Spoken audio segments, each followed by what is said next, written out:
نحمده ونصلي على رسوله الكريم اما بعد فاعوذ بالله السميع العليم من الشيطان الرجيم بسم الله الرحمن الرحيم وانزلنا من السماء ماء بقدر فاسكناه في الارض وإنا على ذهاب به لقادرون فأنشأنا لكم به جنات من نخيل وأعناب لكم فيها فواكه كثيرة ومنها تأكلون صدق اللہ العظیم۔ انتہائی واجب الاحترام سامعین گرامی، آج کی نشست میں آپ احباب کے سامنے جیسے ملک بھر میں بارشوں کا سلسلہ تیزی کے ساتھ جاری ہے، اسی مناسبت سے چند ایک گزارشات کرنا مقصود ہے۔ پروردگار عالمین سے دعا ہے میری زبان پہ کلمہ حق جاری فرمائے۔ عزیزان گرامی، بارش اللہ تبارک و تعالیٰ کی نعمتوں میں سے ایک عظیم الشان نعمت ہے۔ رحمت باران کے نتیجے میں سخت گرمی کے موسم کے بعد انسان، حیوان، حجر و شجر یہ راحت کی سانس سے لینے لگتے ہیں۔ اللہ تبارک و تعالیٰ نے قرآن مقدس میں اسی بات کی طرف اشارہ فرمایا، الم تر ان اللہ انزل من السماء ماء، کیا تم دیکھتے نہیں ہو اللہ تبارک و تعالیٰ آسمان سے بارش برساتا ہے، فتصبح الارض مخضرا، اور اس کی بدولت زمین سر سبز و شاداب ہو جاتی ہے۔ ان اللہ لطیف خبیر، بے شک اللہ تبارک و تعالیٰ وہ لطیف اور خبیر ہیں۔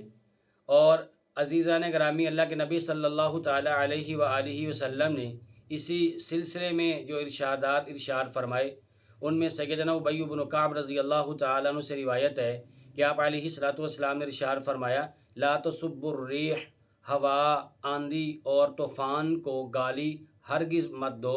مزید فرمایا کہ اگر اس میں کوئی ناپسندیدہ چیز کو تم دیکھو تو اللہ تبارک و تعالیٰ سے یہ دعا مانگو، اللہم انا نسألک من خیر ہذہ الریح وخیر ما فیہا وخیر ما امرت بہ وتعوذ بک من شر ہذہ الریح وشر ما فیہا وشر ما امرت بہ، او کما قال علیہ الصلوۃ والسلام۔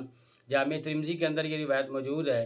ترجمہ اس کا یہ کہ اللہ، ہم آپ سے اس ہوا کی بہتری کی دعا مانگتے ہیں، وہ بہتری جو اس کے اندر موجود ہے، وہ بہتری جس کی یہ معمور ہے، تیری پناہ مانگتے ہیں اس ہوا کے شر سے اور اس شر سے جو اس کے اندر موجود ہے، اور اس شر سے جس کی یہ معمور کی گئی ہے۔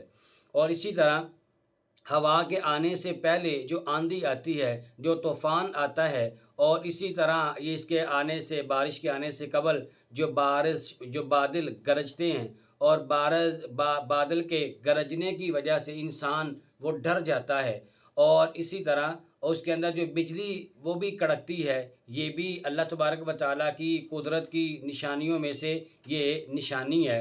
تو اللہ تبارک و تعالیٰ سے ہمیں ہر آن ہر گھڑی یہ دعائیں ہی مانگتے رہنا چاہیے۔ اللہ کے نبی علیہ الصلوۃ والسلام نے بہت ساری دعائیں سکھائی ہیں۔ صحیح بخاری اور صحیح مسلم کے اندر یہ دعا موجود ہے، اللہم اسقنا اللہم اسقنا اللہم اسقنا، او کما قال علیہ السلام، فرمایا اے اللہ ہمیں پانی پلا، اے اللہ ہمیں پانی پلا۔ 3 مرتبہ آپ علیہ الصلوۃ والسلام نے یہ کلمات ارشاد فرمائے۔ اور اسی طرح دوسری دعا، اللہم اسقی عبادک و بہائمک اور ونشر برحمتک واخی بلدک المیت، او کما قال علیہ الصلوۃ والسلام، اے اللہ اپنے بندوں اور اپنے جانوروں کو پانی پلا، اور اپنی رحمت خاصہ کو عام فرما دیجئے، اور اپنی خشک زمین کو تر و تازہ فرما دیجئے۔ سنن ابی داؤد کے اندر یہ روایت موجود ہے۔ عزیزان گرامی، بارش سے آنے سے قبل آندھی، طوفان اور سخت طوفان کی صورت بھی جو ہے یہ بسا اوقات اختیار کر لیتی ہے، جس سے مالی نقصان کا اندیشہ ہوتا ہے۔ ایسے میں بعض لوگ طوفان کو بھی برا بھلا کہنا شروع کر دیتے ہیں، جبکہ دین اسلام نے آندھی اور طوفان کو گالی دینے سے سختی سے منع فرمایا ہے۔ سیدنا ابو ہریرہ رضی اللہ تعالی عنہ سے روایت ہے، اللہ کے نبی علیہ الصلوۃ والسلام نے ارشاد فرمایا کہ کہ الریح من روح اللہ تأتی بالرحمت والعذاب فلا تصبوها ولكن صلی اللہ تعالی من خیرها وتعوذ باللہ من شرها. ہوا اللہ تبارک و تعالیٰ کی ہواؤں میں سے ہے، یہ عذاب بھی لے کے آتی ہے اور اللہ پاک کی رحمت بھی لے کر آتی ہے.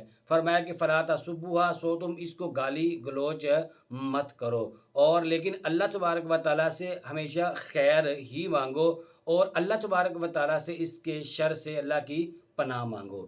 اور اسی طرح اور اس بارش کے نفع مند ہونے کے لیے اللہ تبارک و تعالیٰ سے دعائیں کرتے رہنا چاہیے.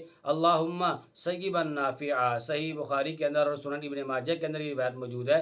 جس طرح یوں بارشوں کا سلسلہ ہے، اس میں کثرت سے اللہ تبارک و تعالیٰ سے یہ دعائیں مانگی جائیں. اللہم صیبا نافعا، اللہم صیبا نافعا، اے اللہ اس بارش کو ہمارے لیے نفع بخش بنا دیجیے. اور پھر اسی طرح اگر بارشوں کا سلسلہ زیادہ ہو جائے تو اس میں بھی اللہ کے نبی علیہ الصلوۃ والسلام نے ہماری رہنمائی فرمائی ہے. سنن ابی داؤد کے اندر اور صحیح بخاری کے اندر یہ روایت موجود ہے. اللہم حوالینا ولا علینا، اللہم علی الاکام والجبال والاجام والزراب. اور اس طرح کی دعائیں اللہ کے نبی علیہ الصلوۃ والسلام نے ہمیں ارشاد فرمائی ہیں. اے اللہ اب اس بارش کو ہمارے ارد گرد برسائے، اس بارش کو ہمارے اوپر نہ برسائیں، اور جہاں پر بارش کی ضرورت ہو وہیں پر اس بارش کو برسائیں، اور اس بارش کے اندر آنے والے جتنے بھی شرور ہیں ان شرور سے اے اللہ ہم سب کی حفاظت فرمائیں. کیونکہ بارشوں کا سلسلہ اس وقت زیادہ ہو چکا ہے، تو یہ دعا اللہ تبارک و تعالیٰ سے مجھے اور آپ کو کثرت سے مانگنی چاہیے. اور پھر اس بارشوں کے سلسلے میں مجھے اور آپ کو کیا کرنا چاہیے؟ ایک تو یہ ہے کہ بغیر ضرورت کے اپنے گھر سے باہر نہ نکلیں. اور جو ہم بڑے احباب اور چھوٹے بچے جو ہیں یہ ندی نالوں کے اندر نہاتے ہیں، بارش کے پانی کے اندر نہاتے ہیں، اگرچہ یہ سراپا رحمت ہے لیکن بسا اوقات اس میں کئی قسم کے نقصانات کا خدشہ ہے.